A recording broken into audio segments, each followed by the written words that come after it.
Хайрыг, сайн, сайхан, боломж, эдгээр үгс тархинд юу бүтээдэг гэж үзэл бодлоо өөрчлөх хүчийг бүтээдэг.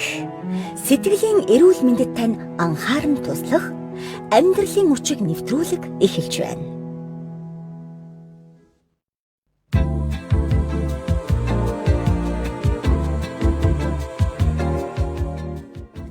Гэр бүлийн радиог 104.5-ыг сонсож байгаа эрхэм сонсогч танд энэ цагийн мэдээ дэвшүүлье. Амьдралын учиг нэвтрүүлгийн өнөөдрийн дугаар танд хүрэхэд бэлэн болсон байна. Яг одоо радиогийн 1-р студид сэтгүүлч Инх Заяа, найруулагч Тамир ажиллаж байна. Харин өнөөдрийн зочноор Better Mind нойр хөдөл сэтгэлзэн төвийн сэтгцийн эмгэг судлаач, сэтгэл засалч эмч Мандах студид маань ирсэн байгаа. Танд энэ өдрийн мэнд хүргэе. Өдрийн мэнд хүргэе. Баярлалаа. Бидний өнөөдрийн 511 дахь дугаартаа ярилцах сэдэв бол сэтгэл зүйд дааврууд яг нөлөөлөх үү гэсэн сэдвийн хүрээнд ярилцах гэж байна. Энэ сэдвийг яг гүн гэнцгий рүү н орхосоо өмнө яг энэ сэдвийн гол эзэн болох даавар гэдэг зүйлийнхэн ойлголтыг нь хоёулаа төрүүлээд өгсөн дээр болов гэж бодож байна. Тэгэхээр даавар гэж яг юу хэлээд байна вэ? За, даавар гэдэг маань энгийнээр тайлбарлах юм бол одоо хүргэлтийн машин шиг ойлгож болох юм. Хүний биеийн одоо энэ тарих, эд эрхтэнгүүдийг хооронд нь холбодог, мэдээлэл дамжуулдаг маш бичил бүтцтэй молекул байдаг л да. Тэгэхээр цусны судсаар одоо нэг газраас нөгөө газар руу дамжаад нэг газарт үссэн мэдээллийг нөгөө газартаа хүргэж өгдөг. Ийм одоо зөөвөрлөгч, мэдээлэл дамжуулдаг, одоо сэдээгч, эсвэл саатуулагч байдлаар үйлчилдэг маш бичил тийм молекулын бүтц байдаг. За, энэ дааврууд маань бол даавруудыг ялгаруулдаг одоо бидний тархинд гэх юм бол гипоталамус, өнчин тарих, бамбай булчирхай, нойр булчирхай, за төмсөг, өндгөвч, бөөрийн дээд булчирхай зэрэг эдгээр одоо булчирхайлаг эрхтнүүдээс бичил мэдээлэл дамжуулдаг молекулууд ялгардаг. Эдгээр молекулуудыг даавар гэж хэлдэг юм аа. За, энэ молекулууд маань ялгараад хүний биед ямар үйл явдал, ямар процесс бас өрнөд байгаа вэ? Ер нь бол даавар гэдэг зүйл бол одоо өнөөдрийн бидний эд эрхтний маань үйл ажиллагаа. Дээрээс нь цусны эргэлт ямар эрчимтэй явагдах уу, бодисын солилцоо хэр эрчимтэй явагдах уу гэдэг бие махбодын талаас бүхий л зүйлийг зохицуулагч нар гэж ойлгож байна. За, сэтгэл зүйн талаас гэх юм бол хүмүүс маань сэтгэл зүй гэхээр одоо бие махбодоос тусдаа их тийм хийсвэр ойлголт нэг актер одоо ач холбогдол өгөхгүй анхаарахгүй байсан ч одоо болохоор юм шиг боддог. Сэтгэл бол одоо юм тодорхой байрлалгүй гэж хүмүүс ярьдаг шүү дээ. Тэгтэл хүний сэтгэл гэдэг зүйл чинь энд байдаггүй, бидний тархинд байдаг. 100 тэрбум мэс бидний тархинд байдаг.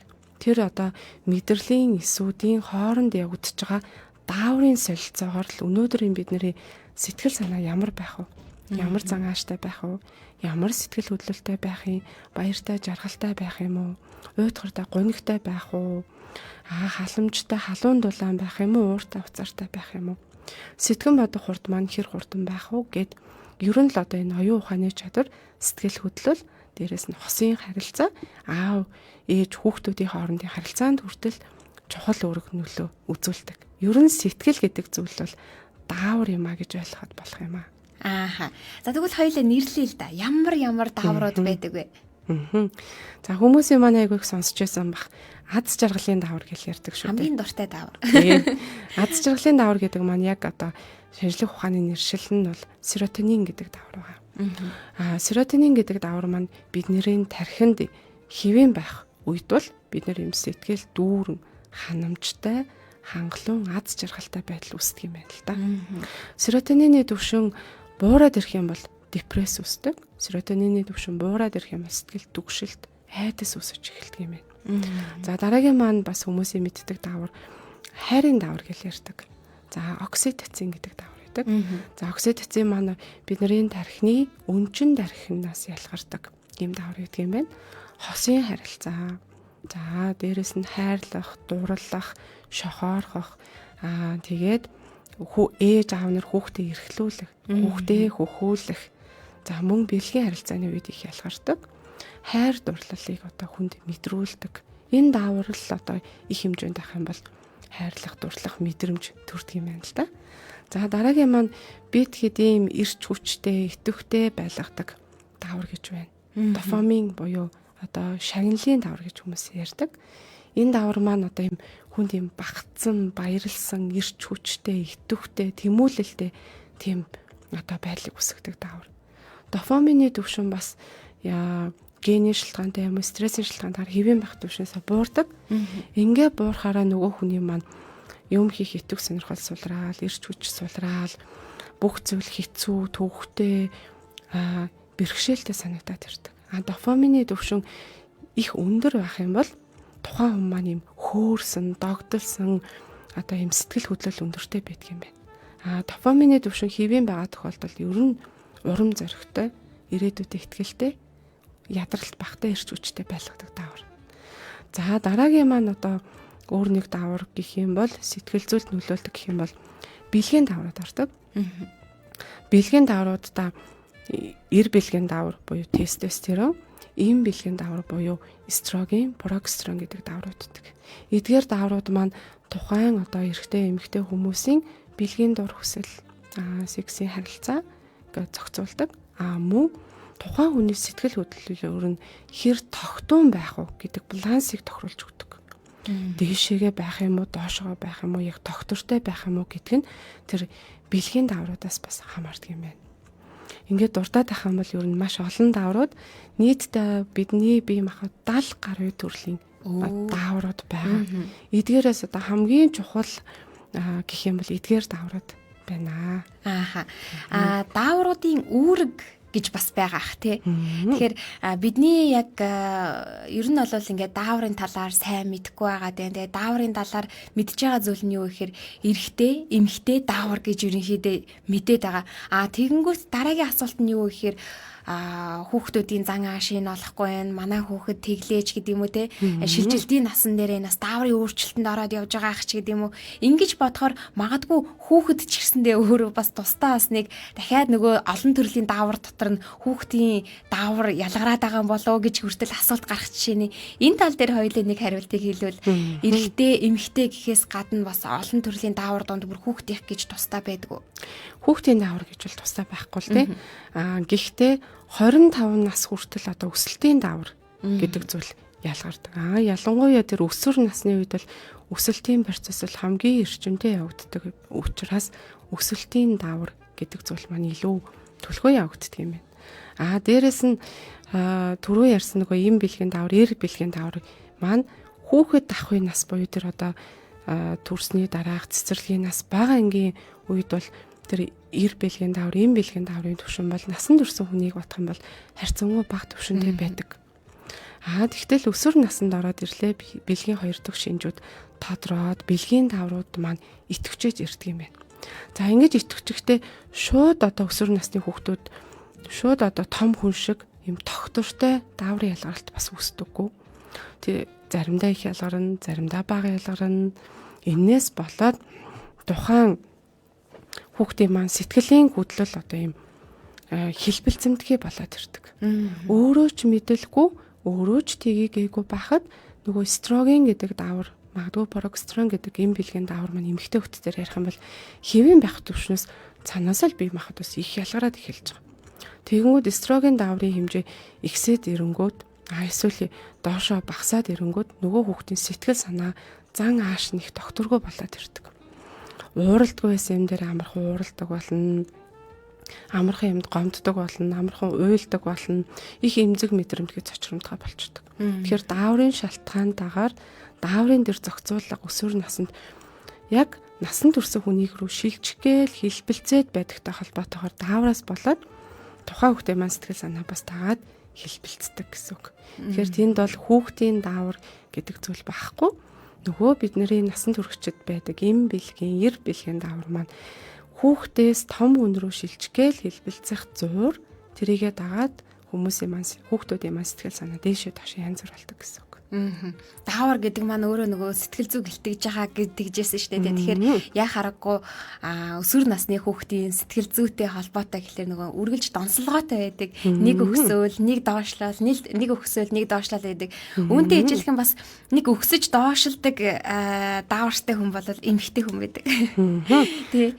Аашиг нь олохгүй маа гэж эхэлдэг шүү дээ. Тэгэхээр хоёулаа им дааврын талаар бас ярилцъя гэж бодож байна. Ер нь эмэгтэй хүний энэ даавар ямар үүрэг ролтой байдгүй, ямар бие махбодод ямар бас сайн зүйлүүдийг авчирдгүү. За тэгээд дээрэс нөгөө нэг ихтэх гэж бас байдаг бах тий. Өсөөд ирлээ гэж ярьсан шүү дээ. Тэрэн шиг им дааврын хэмжээ нь арай их байгаад ирэхлээр энэ сүрэг тал руугаа бас ямар зан характерыг ил гаргадаг. Бас энэ тал дээр бид нэр доктортой байхын тулд эмэгтэйчүүд бид юун дээр анхаарах ёстой вэ? Хоёлаа яг эмэгтэйчүүдийн талаар энэ хэсэгтээ нэгдэртий тий. За бидний өндгөвчнөөс хоёр төрлийн бэлгийн даавар ялгарч байгаа. Эстроген, прогестерон гэдэг даавар. Эдгээр дааврууд маань одоо өндгөвчөнд өндгөөс боловсрох, үр тогтох, жирэмслэх, төрөх, дээрээс нь цэвэршилтийн үеүдд бол нилээн одоо дээшээ доошоо хилбэлцдэг. Ер нь бол сардааныг одоо биений юм ирэх үеэр бол дааврын маань зохицуулга бол хямардаг гэсэн үг л дээ. Яг хэвийн байх үедээ прогестерон, эстроген гэдэг хоёр даавар маань хоёрыг харьцах нэг гэсэн харьцаатай байдаг. Энэ харьцаа маань тэр одоо биений юм ирэх үеэр төрсөн үед, жирэмсэн байгаа үед, цэвэршилтийн үед энэ харьцаа алдагддаг. Харьцаа алдагдаад одоо бага байх ёстой даавар маань ихсээд ирэх юм бол нөгөө хүний маань сэтгэл санаа ерөнхийдөө бол тогтворгүй, сэтгэлийн хөдлөл их өндөртэй, эмзэг зочромдгой болчлоо гэд хүмүүс ярьдаг. Ууралдгүй байсан хүн чинь уурлал ирэх нь байна. Бухимддаггүй, тоодгүй өнгөрөөсөн байдаг зүйлүүдийг хүртэл өөгийг хараад ирдэг. Тэгэхээр л тухайн дааврын ер нь бол хэмжээ алдагдсанаас болоод сэтгэл санаа мөн өсвөр насны хүүхдүүд дээшээ догшоо төрөх занд хэлбэлцдэг. Гэхдээ энэ эмэгтэй хүн болгон дааврын энэ хэлбэлцэл үүсдэг ч гэсэн энийг хэн илүү тоод мэдэрх үү гэхээр суур стрессийн түвшин өндөртэй. Суур ер нь сэтгэл түгшэлт, сэтгэл гутарлын шинж хөнгөн хэлбэр илэрч байгаа эмэгтэйчүүд биений юм ирэхийн өмнөх сэтгэлийн хямрал, жирэмслэл, төрөлтийн дараах сэтгэлийн хямралыг илүү одоо тодор мэдэрдэг. Бусад эмэгтэйчүүд мэдэрч байгаа л та. Гэхдээ стрессийн түвшин бага байгаа тохиолдолд мэдэгдэх төдий хайлт мэдэгдээл алга болчдөг гэсэн үг. Тэгээ яг харахгүй тийм. Энэ яг сарын тэмдэг нь буюу те сартаа нэг удаа биений минь ирэхэд ирэхээсээ 5 хоног 3-5 хоногийн өмнө ингээд сэтгэл санаа нь докторгүй болчдөг. Нэг л тэмнийг уйд гартай ач гэмээр юм уу те сэтгэл санаа жоохон доогуур байгаад байдаг. Яг ирсэн хугацаанд нь ч гэсэндээ би өвдөд байна ингээд сэтгэл санаа тийм байна гэж явж байгаад дуусангууд нь зүг зүгээрээ болчдөг. Тийм тохиолдлууд маш их байгаад байдаг л да. Тэгэхээр энэ яг бүх хүнд бол юм биш. Дааврын өөрчлөлт бол гарч байгаа. Гэхдээ тэрийг хэн мэдэрх үү гэдг нь бас тухайн хүний суур сэтгэл зүйн байдлаас хамаардаг байна. Ер нь бол хальт мэдрэгдэж л байгаа л да. Гэхдээ тоод мэдэрдэг нь тухайн хүн хэр стресстэй байгаа юм. Дээрээс нь тухайн хүний зан төрхийн онцлог хэр эмзэг мэдрэмтгий төрлийн хүн юм. Тэрнээс бас шалтгаална. Тэгэхээр энэ байдлаараа удаан үргэлжлээд буюу сар болгон ингээл нэг давтамжтай 5-10 хоног сэтгэл зүй ингээл уналтанд ороод яваад байх ер нь сэтгэл зүйн асуудалд цаашлаад хэр нөлөөтэй байдаг болоо. За ингээд сар болгон ингээд сэтгэл санаа дээш доошоо хэлбэлзээд байх нь өөрт төдийгүй эргэн тойрны одоо бид нарын хайртай дотны гэр бүлийн гишүүд нөхрөөдөд ч юм уу хүүхдүүдэд хамт ажилладаг хүмүүст бас төвөгтэй байдал үүсгдэг. Энэ байдал маань одоо хүнд одоо ямар харилцаа гаргана уу? Эргээд бас л онцгүй харилцаа авах хандлагатай байдаг учраас нийгэм сэтгэл зүйн талаас энэ дааврын хэлбэлцлийг их тоод мэдэрдэг маань их хохиролтой байдаг л та. Таагүй одоо сэтгэл хөдлөлийг мэдэрнэ гэдэг бол тийм бас сайхан биш шүү дээ. Тэгэхээр яваанда нөгөө хүн маань магадгүй найз нөхдөөсөө баг зэргийн зайтай болох ч юм уу өөртөө ихтэй байдал маань сулрах тэр өдрүүдэд одоо өөрийгөө орчноос тусгаарлах урдч одоо тэр биений юм ирэхээс илүүтэйгээр санаа зовох, хямрах, ажлын бүтээмж буурах, бусдтай харилцаан дээр хүртэл асуудал гардаг. Тэгэхээр хэрвээ ингээд биений юм ирэхийн өмнө их тодор сэтгэлийн хямрал мэдрэгддэг бол эмэгтэйчүүдийн эмч болон сэтгцэн эмчүүд хандаад түр хугацаанд даавар докторжуулдаг эмийн эмчилгээ авч болдог шүү. За яг энэ дааврын хэмийн хэмжээ буюу хоёулын бүсгүүчүүд буюу эмэгтэйчүүд дээр ярьж байгаа шүү дээ. Хэвийн хэмжээндээ байхгүй тохиолдолд бас ямар үр дагавруудтай байдаг вэ? За тэр тусмаа түрүүн нэг хэлээд өнгөрсөн те жирэмсэн эмэгтэйчүүд гэж байна. Тэгээ дээрэс нь яг цэвэршилтийн насан дээр явж байгаа эмэгтэйчүүдийн хувьд бүр илүү өөрчлөлттэй буюу дааврын хэмжээ нь алдагдсан байдаг байхал та. Энэ тал дээр ямар зөвлөгөө өгөх вэ? За жирэмсэн байх үед бол нөгөө прогестерон гэдэг дааврын эстрогенээс бол хэдэн 10 дахин их хэмжээтэй болцсон байдаг. Эстроген гэдэг одоо прогестерон гэдэг даавар маань бол одоо бидний хүүхэд тээдэг умайг булчингийн сул тэгээд дотор нь хүүхэд хангалттай зайтай томорход бол тусалдаг тийм даавар юм байна. Жирэмсэн байгаа үед бол магадгүй прогестероны түвшин багаснаас болоод одоо эмэгтэйчүүдийн маань ярьдаг тонус өгөөд байна. Дутуу төрөхөд байна гэдэг зүйлүүд маань ер нь эстрогений түвшин нэмэгдээд прогестероны түвшин буурсантай холбоотойгоор жирэмслэлтээр бас асуудал үүсгэж гэдэг. Үр тогтох буюу жирэмсэн болох хүссэн үедээ хүүхэдтэй болох гэдэг маань хүртэл тэр өндгөн эсийг ялгаруулад байгаа одоо үр тогтоход боломжтой болгоод байгаа эстроген, прогестерон гэдэг даавруудын маань хэвийн түвшинтэй салшгүй холбоотой байдаг. Үзүүлж байгаа хүмүүсээс маань яадгүй гэхээр жирэмсэн болохгүй байна. Уул нь ингээд эрэгтэйнч тэр эмэгтэйнч тэр үзүүлээд одоо эд эрэгтэй талаас бол ямар нэгэн асуудал байхгүй тэгсэн мөртлөө жирэмсэн болохгүй байна гэж ярьдаг. Энийний гол үндэс бол стрессийн түвшин өндөртэй. Хэд хүүхэдтэй болохдоо маш их анхаарч, маш их сэтгэл зовж стресснээс болоод нөгөө стресс маань өндгөвчний дааврын ялгаралтыг түр хугацаанд хэвийн түвшнээс нь бууруулцдаг. Ингэснээрээ үр тогтоход сөрөг нөлөөтэй байдаг. Стрессийн түвшин бууруулах хэмжлэгээ хийхдээ сэтгэл санаа маань хэвийн тогтун болоод ирэхийн алдад өндгөвчөнд ирэх одоо тэр стрессийн ачаалал дарамт маань багасгаар нэг л мэтгэж жирэмсэн болчдөг. Өссөн үедээ хүүхдтэй болчдөг тохиолдол нилээдгүй байдаг. Тэр одоо жирэмсэн үед бол нилээ өөрчлөгдөн. Дараа нь цэвэршилтийн үеийн дааврын өөрчлөлтүүд гэж байгаа. Цэвэршилтийн үед бол бидний тэр эмэгтэйлэг зан чанарыг одоо төрүүлдэг уян, налархай, эмэгтэйлэг, уян зөөлөн тэр байдлыг үүсгэдэг эстроген гэдэг дааврын маань түвшин буурдаг. Үүнтэй холбоотойгоор сэтгэл санаа маань мөн л адил тогтургүй, эмзэг, мэдрэмтгий байдлууд үргэлжлэн хэд эрхтний талаас бол одоо өтрээ хуурайших ч юм уу бэлгийн харилцааны үед ханамжгүй, таагүй, тааламжгүй бэлгийн дургсэл, буурах зэрэг шинжүүд түр хугацаанд илэрх боломжтой. Мөн л одоо ингээд нэг хэсэг даавар маань ихсэж багасаж ингэж явж байгаад бүрэн цэвэрсчих юм бол дааврын маань түвшин хэлбэлцэх нь гайгүй болчдөг болохоор дагаад мөн сэтгэл санаа маань тогтун плансаа бариад явах боломжтой болдог. Яг энэ цэвэршилт гэдэг сэдв өөрөө нөгөө том сэдв учраас тусад нь ярих хэрэгтэй. Гэхдээ яг энэ даавар гэдэг дээр би нэг зүйлийг асуумаар байна л да. Юу гэх юм бол сэтгэл зүйтэй холбоотой буюу яг ингээд цэвэршин гэл тэгэхээр би эмэгтэй хүн байхаа болчлоо ч гэдэг юм уу. Иймэрхүү зүйлд маш их санаа зовдөг л да. Тэгэхээр цэвэршин гэдэг нь ямар нэгэн байдлаар яг энэ нэг эм дааврыг нь тэр чигээрээ алга болгож ийн гэсэн үг бол биш үстэй. Тий. Эм бэлгийн даавар бол ялгардгаараа ялгарна. Байгаагаараа байгаа. Гэхдээ өндгөн эс ялгарахгүй үр тогтох боломжгүй, жирэмсэн болох боломжгүй л боллоо гэсэн үг. Бусдаар бол хэвэн. Тийм, бусдаар бол хэвэн гэсэн үг.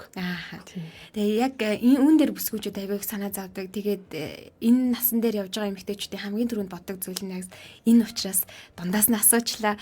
Одоо харин үргэлжлүүлээд эрэгтэйчүүд мань хүлээж байгаа ах, эрчүүд мань хүлээж байгаа хаа гэж бодож байна. Яг бүсгүүчүүдтэйгээ ижилхэн эрчүүдийн хувьд даавар хэр чухал вэ? Дааварын бас доктортой байдлыг яаж барьж явах ёстой вэ? Ер нь даавар ямар үед нь илүү их ингээд баланс нь алдагдаад байна те? Баланс нь алдагдсан үед эрчүүдийн гаргаж байгаа зан характер болон бие дэлгэрж байгаа шинж тэмдгүүдийн талаар хоёулаа ярилцъя. За эрэгтэйчүүдийн хувьд эр бэлгийн даавар маань төмсгнөөс ялгардаг. Тестостерон гэдэг даавар байдаг. За энэ тестостерон гэдэг даавар маань бол эрэгтэйчүүдэд эрэгтэйлэг шинж чанарыг үүсгэдэг. Тийм даавар юм байна л да. За тестостероны хэмжээ хэвийн байгаа тохиолдолд ийм түвшигтэй, иршүүд, нүмер нөөлөгтэй одоо ингээд өөрөөсөө сул дорой хүмүүсийг хамгаалдаг, ийм хайрладаг, ийм нүмертэй хүмүүс байдаг юм байна. Тестостероны хэмжээ ихэвчлэн одоо дээшлэх юм уу, доошлох шалтгаан бол стресс бас байдаг л да. Таагүй нөхцөл байдалтай удах, ачаалал хит ихтэй байх, амралт багтай байх, нойр дутуу байх зэрэг одоо стрессийг нэмэгдүүлдэг асуудлуудаас болоод эр бэлгийн даавар маань зарим тохиолдолд бол хэвийн байх түвшнээс их ялгарч болно. Тестостероны хэмжээ их байгаа тохиолдолд тухайн хүн маань одоо агрессив буюу их түрэмгий, дээрлэхүү, биеийн хүчээр аливаа асуудлыг шийдчих хандлагатай, нэлээд юм түрэмгий байдал үүсдэг юм байна. За тухайн одоо эрэгтэйчүүд жишээлх юм бол их тийм амархан уурламтгай, жижигхэн юмн дээр маш амархан уурлаад байгаа бол магадгүй тестостероны түвшин бага зэрэг хэлбэлцсэн байх магадлалтай гэж үзнэ. За тестостероны түвшин бас буурах үе гэж бас байна. Энэ бууралт маань бас л стрессийн түвшинтэй холбоотойгоор тэгтээ чүчүүд бага зэрэг буурдаг. Тестостероны түвшин буурснаас болоод тухайн хүний маань одоо эрэгтэйчүүдэд хүртэл нөгөө эстроген буюу ийм бэлгийн даавар бага хэмжээтэй ялгарч идэг. Тэгэхээр ийм бэлгийн дааврын түвшин арай жоохон тестостерон буурснаас болоод арай харьцаа нь арай илүү баснаас болоод одоо арай тийм эмзэг мэдрэмтгий тэгээд сэтгэлийн одоо нэг тийм ааштай дуу байртай бас болж болох юм. Тийм стресст орсон үед гэсэн үг байна шүү дээ. Эмзэг мэдрэмтгий уурлахааргүй юм дээр уурладаг, жижиг ямыг одоо их оошоож үздэг зэрэг ингээд иймэрхүү байдал үүсэж болно. За ер нь л одоо энэ эм бэлгийн даварч бай, эр бэлгийн даварч бай хүний сэтгэлийн хөдлөлийн балансыг буюу тэнцвэрт байдлыг л хадгалдаг даврууд. Тэр хүн ер нь ямар зан ааштай байдгүй гэдгийг байх уу, ямар сэтгэл хөдлөлтэй байх уу гэдгийг түрүүн хэлсэн нөгөө дофамин, серотонин, мелатонин, эндорфин гэдэг даврууд маань зохицуулдаг бол бэлгийн даврууд бол эдгээр сэтгэл хөдлөлийг хэр баланстай, хэр тогтвортой байх уу гэдгийг шийддэг. Энэ одоо эр бэлгийн давар, эм бэлгийн давраас болоод хүнд одоо тийм баярлах, өөрөх одоо мэдрэмж төрхөөс илүүтэйгээр ер нь тэр төрсэн байгаа мэдрэмжийг хэр тогтвортой хадгалах юм. Дээшээ доошоо хэр хэлбэлцэх юм гэдг нь энэ бэлгийн давруудаас шалтгаалдаг. За эрэгтэй даавар маань инглээ, эмэгтэй даавар маань ингэж тэнцвэр нь алдагдаж, дээшлээд байна, доошлоод байна гэж хоёлаа ярьлаа шүү дээ. Тэгвэл тэнцвэртэй яаж байлгах вэ?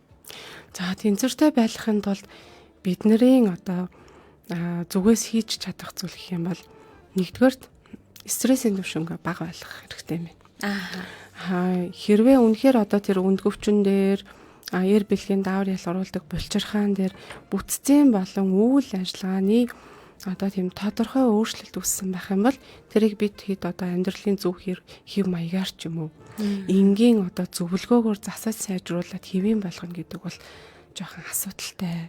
Тийм болохоор үнэхээр үйл ажиллагаа бүтцийн хувьд тэр бэлгийн даавруудын ялгаруулдаг булчирхаан дээр өөрчлөлт үүссэн байх юм бол мэрэгжлийн эмэгтэйчүүдийн болон эрэгтэйчүүдийн дотоод шүүрлийн хэмжээд үзүүлж зөвлөгөө авч яг дааврын эмчилгээ хийгддэг.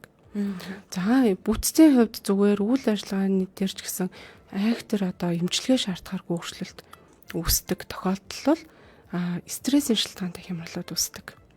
Одоо энэ бидний амьдарч байгаа нийгэм хөгжих тусам бидний өдөр тутамдаа тулгарх стрессийн түвшин бол нэмэгдэх хандлагатай. Стресснээс тэгэхээр хоол зайлж стрессгүй амьдрна гэж бол байхгүй.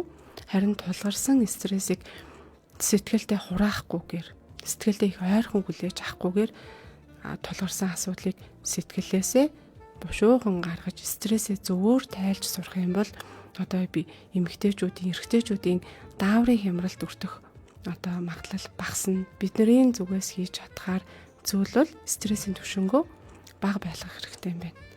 За нэгэнт одоо ингээл биений эмэрхийн өмнө хэлбэлцдэг.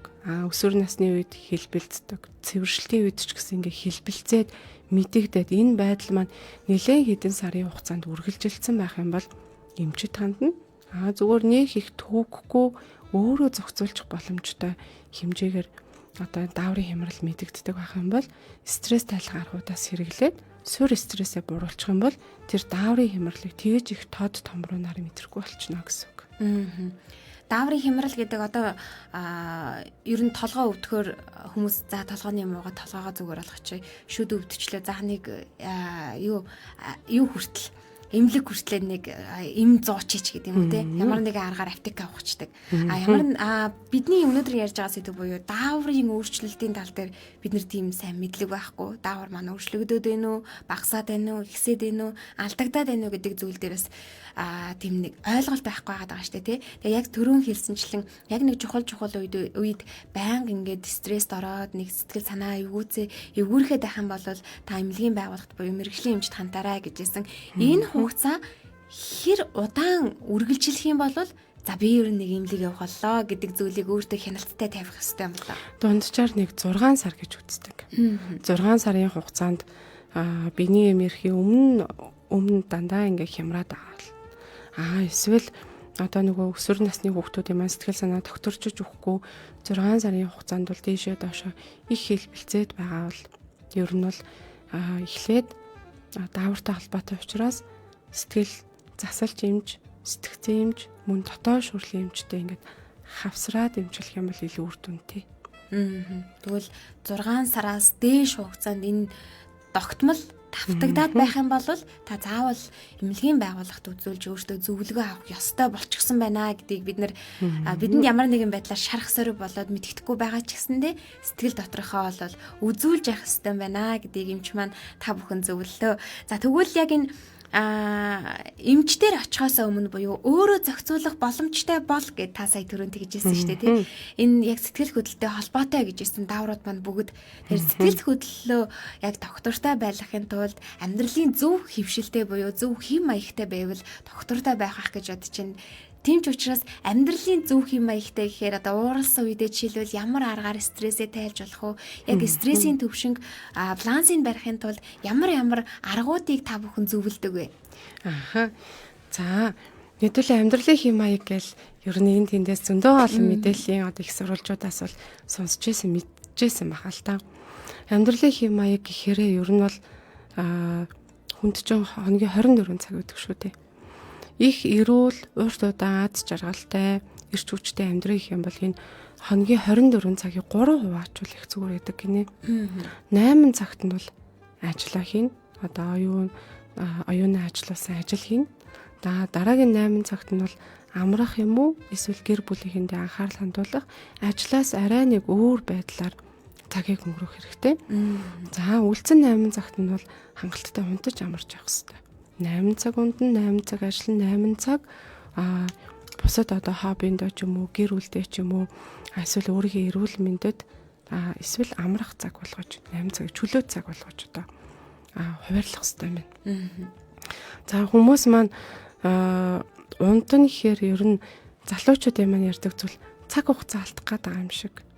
Нэг хүнээс хоцрох гээд байгаа юм шиг гэж ярьдаг л та.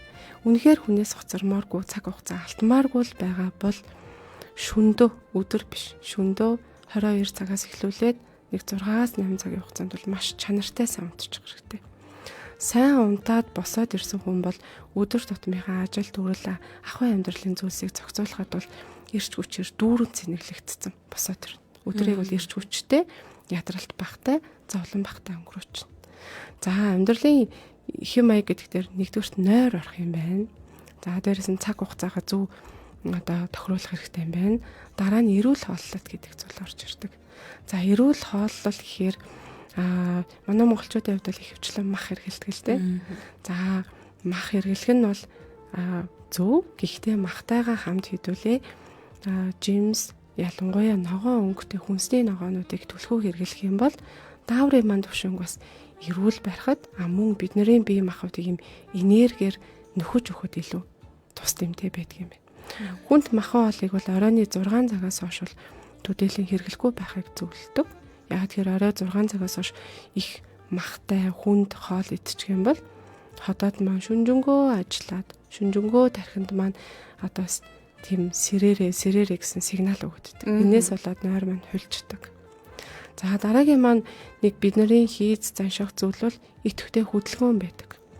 Хөдөлгөөн гэхээр хүмүүс маань фитнес, йог боддог шүү дээ, спиннинг ч юм уу тий. Тэгэнгүүт бүх хүнд бас ингээд фитнест явах, йогт явах одоо боломж бололцоо цаг хугацаа байдаггүй. Тэгэхээр хөдөлгөөн гэхээр хамгийн энгийн нь бол алхах.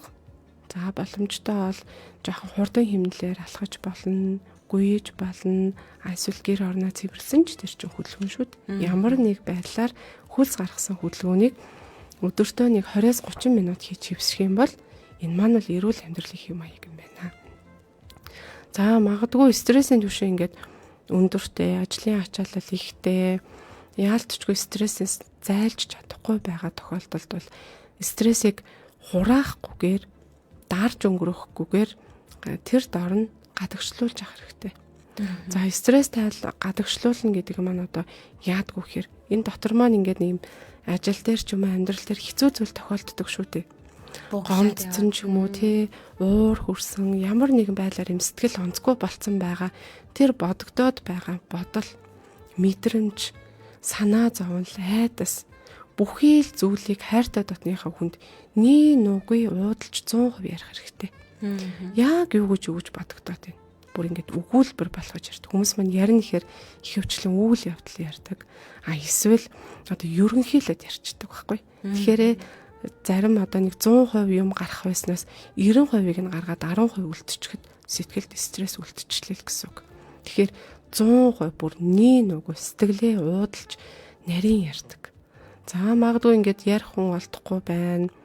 Яриг гэхээр нууц задарч гад байдаг ч юм уу. Яриг гэсэн найз нөхдөдөө ойрын хугацаанд уулзах боломжгүй байлаа гэж бодъё. Хоёр дахь арга нь миний өөрөө ч гэсэн хэрэгэлдэг арга байдаг. Бичгийн арга гэж байдаг. Яг одоо сэтгэл заслын яг тогтсон нэр нь бол хорлогдсон үзэгний арга гэдэг нэртэй арга. Энэ арга яадгүй гэхээр яг л нөгөө хүнд ярьж байгаа юм шиг. Энэ дотор юу л бодогдож байна, юу л мэдрэгдэж байна. Бүхий л зүйлээ цаасан дээр, дэвтэр дээр нөгөө бичдэг. Ингээд бичгээр одоо эхлээд бичгэд бол одоо актер бичиж дадаагүй байх юм бол төвхтэй санагдаж магадгүй. Яг бичээд эхлэх юм бол цаанаасаа л урсаал бичигддэг. Бичгээс өмнө дотор давчтаад гомдоод энд ингээд бугалцсан байсан мэдрэмж маань бичээд дуусны дараа нөгөө асуудал маань жижиг асуудал шиг шийдэж болмоор юм шиг, арга нь олдмоор юм шиг, сэтгэл нэг сайхан уужуу тайван болчих юм бол бичгээр стрессээ тайлчлаа гэсэн үг.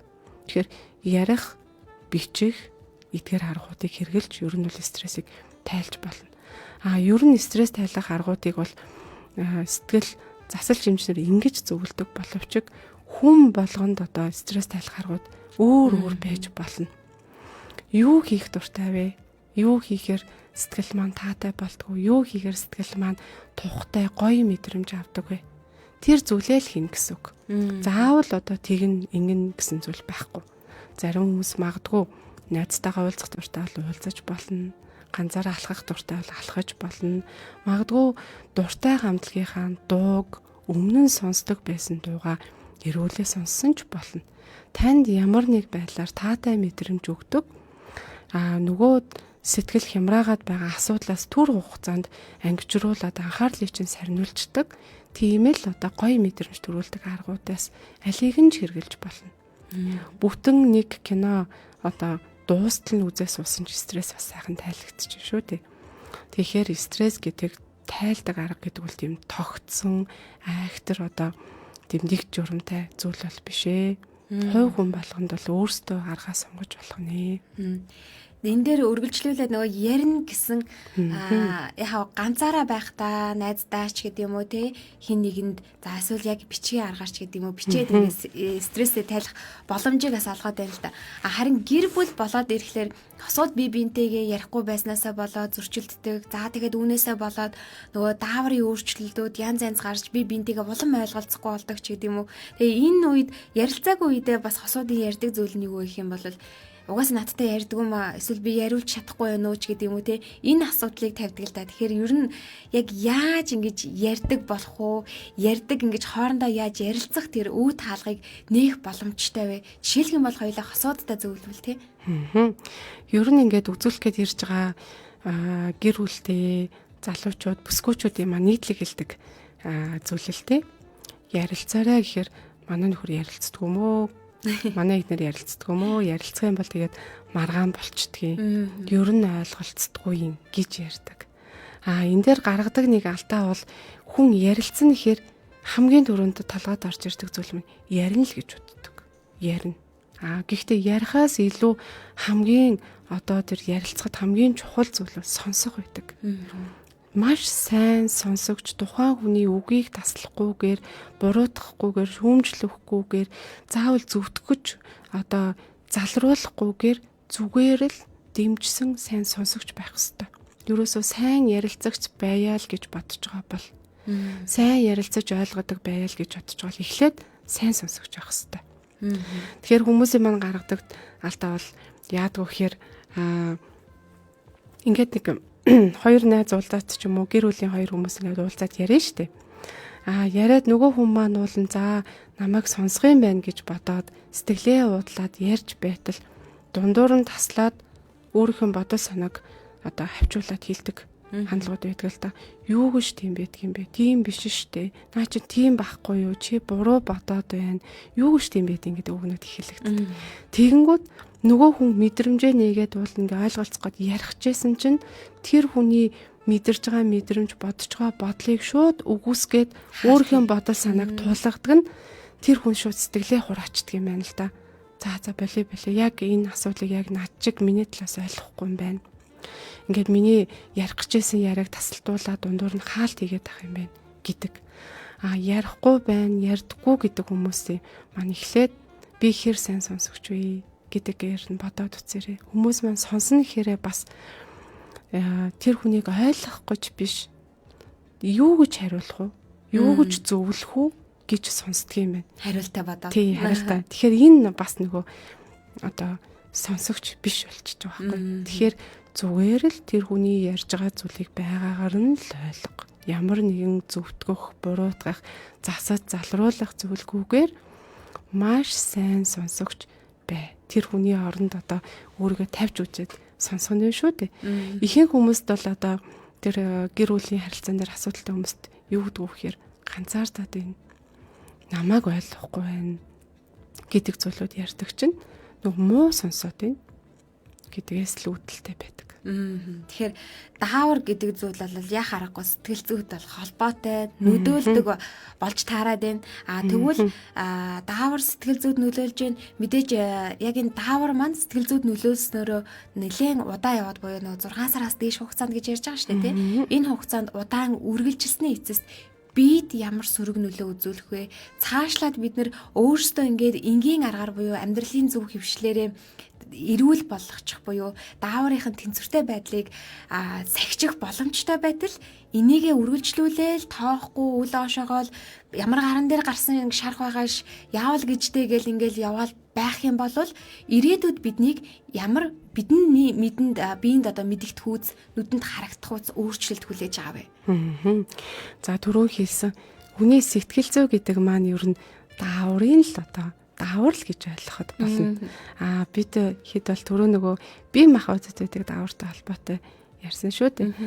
Сэтгэл зүй гэдэг бол ерөөсөө тийм бие махбодоос энэ бодис солилцооноос огт тустай зүйл биш. Ямар зантай байх уу, ямар ааштай байх уу, баяртай, жаргалтай, уйтгартай, гунигтай байх уу, хизээ унтаж, хизээ сэрх үү, хэр сайн унтах уу гэдэг хүртэл хэр зэрэг хоол идэх үү гэдг нь хүртэл энэ дааврын их багын хэмжээнээс болдог байхгүй юу. Тэгэхээр ер нь ингээд юм сэтгэл санааг удирддаг даавруудын зохицуулгыг анзаарахгүйгээр сэтгэл онцгүй байхад стрессийн түвшин өндөртэй, эмзэг, цочромдгой, сэтгэл магадгүй ихэнх хугацаанд гунигтай, ууртай, баярлаж багтах мэдрэмж төрөхгүй болцсон байгаа бол ер нь бол тархинд бодис солилцоо буюу дааврын хямрал үүссэн байна гэж үзнэ.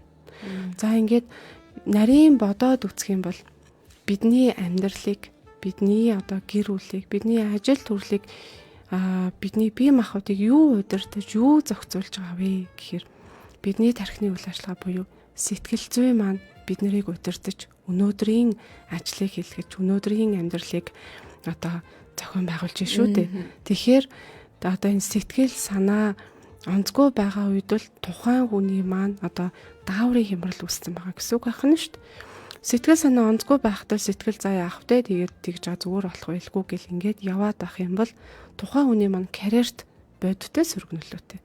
Магадгүй уулын оргилд хүрэхээр боломжтой оюуны нүцтэй хүн байсан бол дааврын хямрал буюу сэтгэл санааны хямралаас болоод тухайн хүн уулынхаа бэлт хүрээд зогсож магадгүй. За өнөөдөр 10 ажил амжуулна гэж бодож төлөвлөж исэн бол бас л сэтгэл санаа онцгүй байгаа, тарих ядралттай, сэтгэлийн хөдөлгөөн докторгүй байгаагаас болоод магадгүй 10-аас 7-8 ч юм уу 5-6 гэж амжуулдаг ч юм уу. Инээс болоод ажлын бүтээмжэн дээр сөрөг нөлөөтэй, карьер дээр нөлөөтэй, таны нөгөө ирээдүйн хүсэл, мөрөөдөл, тэмүүлэл гэдэг зүйлд хүрэх энэ эрч хүч, хүрэх тэр оюуны чадварыг юу бүрдүүлж өгч байна гэхээр бидний тархины дотор одоо үүсэж байгаа дааврын одоо солилцоо, дааврын солилцоо буюу сэтгэл зүй. Хэр сэтгэлийн хүчтэй байхын, хэр сэтгэлийн хаттай байхын, хэр идэвхтэй эрч хүчтэй байхын гэдэг чинь асуудлыг хэр сайн давж туулахын гэдэг чинь ерөөсөө л бүгдээрээ л сэтгэл хөдлөлийг удирддаг даавраас болж байгаамаа. Тэгэхээр амжилттай л бай гэх юм бол мөрөөдөлтөд хүрье л гэж бодох юм бол аз жаргалтай эрч хүчтэй амьдрал гэж бодох юм бол жижиг гэж орхилгүйгээр сэтгэл зүйн одоо асуудалд анхаарлаа хандуулах нь хэрэгтэй. Тэгэхээр тод томроо гэх юм бол ажил, карьер, сурж боловсрох, амьдралаас авах аз жаргал, амьдралаас авах таашаал, хүүхдүүдээ хайрдах, хань ижилтэйгээ сайхан харилцаатай байх, унтаж амрах уугүй юу гэдэг чинь хүртэл энэ даавраас хамааралтай. Тэгэхээр даавар хямрахал юм бол бидний амьдрал тэр чигээр юм хэцэгцэхгүй одоо хямралтай болох гэдэг шүү дээ. Хөл толгой алдахгүй болох гэдэг гэсэн үг шүү дээ. Тэгэхээр ажил дээрээч тэр, амьдрал дээрээч тэр та яг дааврын тэнцвэртэй байдлаа хадгалж чадхал юм бол амжилттай байх боломжтой юм байна. Тэгээд бидний өнөөдрийн амьдралын учрыг нэвтрүүлгийн маань 511 дахь дугаар маань бас энд хүрээд өндөрлөх гэж байна. Өнөөдрийн дугаарын зочноор Better Mind нойрог удал сэтгэл заслын эмнэлгийн сэтгцийн эмгэг судлаач, сэтгэл засалж эмч мандах студид ирж сонсогч танд сэтгэл зүйд дааврууд яг нөлөөлөх үү гэсэн сэдвийн хүрээнд ярилцлаа. Радиогийн 1-р студид хөтлөгч Инх Заяа, найруулагч Тамир ажиллаа. Бидний урилгыг хүлээн авч студид маань ирсэн танд баярлалаа. Ажилтны амжилт хүсье. За баярлалаа. Дараагийн дугаараар уулзтлаа. Түр баяртай.